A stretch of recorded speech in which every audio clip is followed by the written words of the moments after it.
Let's make a start here now on the background of the Olympic Games. So remember, we're talking here about the modern Olympic Games, and we're going to look at when the modern Olympic Games started. We're going to look at who was primarily responsible, at least given credit for reinstating the modern Olympic Games, and how that came about. So I want to introduce you to a gentleman called Baron Pierre de Coubertin. You can see he's the gentleman there. He was a French aristocrat, and he is, generally speaking, recognised as being the individual who was responsible for reintroducing the modern Olympic Games, and the first games were held in 1896. And he was influenced by three major factors. There were three things that we believe he's credited for that influenced him to bring back the games. The first of which was that he was very interested, fascinated by the ancient Olympic Games that took place in Greece, and he wanted to reinstate and emulate some kind of international sporting event which used and included many of the sporting activities from that time.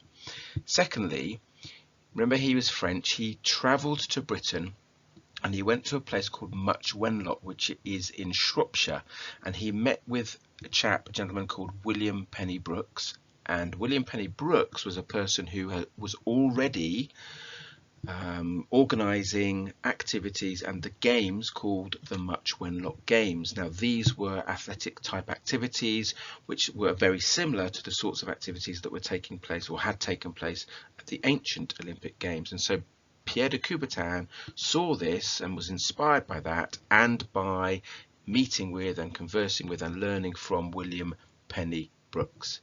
Now, the third area that he was really interested in, that influenced him hugely, was what was happening in the British public schools of the 19th century. Now, this is an area that hopefully you'll remember, you've already studied, and you will be aware of what was happening in the British public schools in the 1800s, particularly post 1850s, and the cult of athleticism and the obsession with sport and the way it was organised and this competitive drive.